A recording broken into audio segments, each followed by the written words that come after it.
Okay. And last, Carmen Sabatino. Carmen, that wasn't intentional that you were last. I apologize. I've been last before.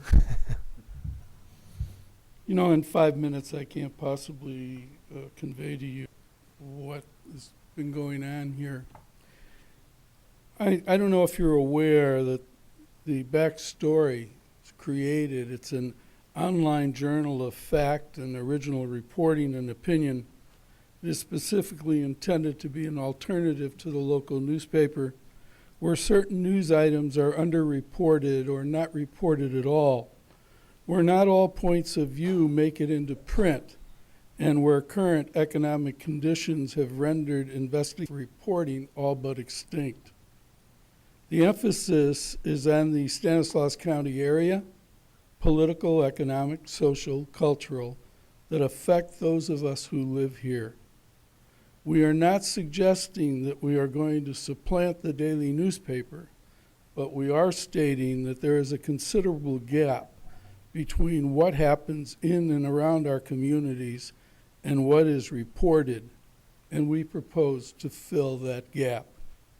Individuals, groups, and concepts that are considered untouchable, and we think that it is very unhealthy and downright dangerous to the concept of representative democracy. There's a lot going on in our city that affects you, events and issues you need to know about. The Bee has failed as a reliable news source. You have to look further than the Modesto Bee. Fortunately, you have a voice with news and comment by myself and others. You can get the real facts about important local issues on the backstory. We're on at 11:30 every morning, Monday through Friday, with a blog show. We will also be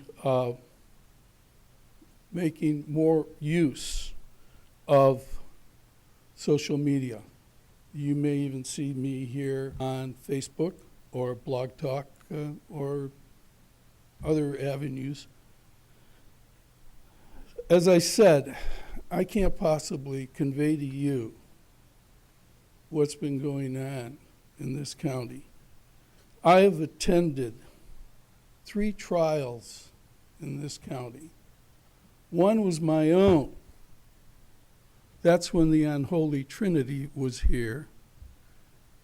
That trial lasted for 8 weeks. It cost this county $685,000. I was offered a deal for $4,000 if I would just sign something that would prevent me from running again. Another trial, a bail bonds trial, an 8-year investigation involving your sheriff, his impact team. And the backstory will make this all very clear to all of you, okay? Mr. Pontillo was looking at 4 life sentences. He was offered a deal for 180 days and just signed something that would prevent him from ever making a living. That trial lasted 5 months. Now, if you want to see corruption, you sit in a trial like that, sit in any of these trials, and you will see corruption. You have 2 people, and I've been here before talking about them. Dave Harris, your deputy district attorney, Steve Jacobson, both now charged with contempt, and that isn't what it's all about. These 2 should be tried with felonies. Tampering with a jury is a felony, but you don't have a district attorney that's going to do anything like that. So it's up to the courts to do something about it. The third case was the junior college instructor whose life was destroyed because of a scandal at the junior college and the police academy. Anyhow, I wanted to say that I told Mr. Pontillo to take the deal. I said, how can you face a life sentence? He didn't take the deal. It was a 5-month trial. He was exonerated. The B would have you believe that the verdict was, well, they didn't tell you what the verdict was. It was a unanimous verdict for acquittal. So he said, well, you should talk.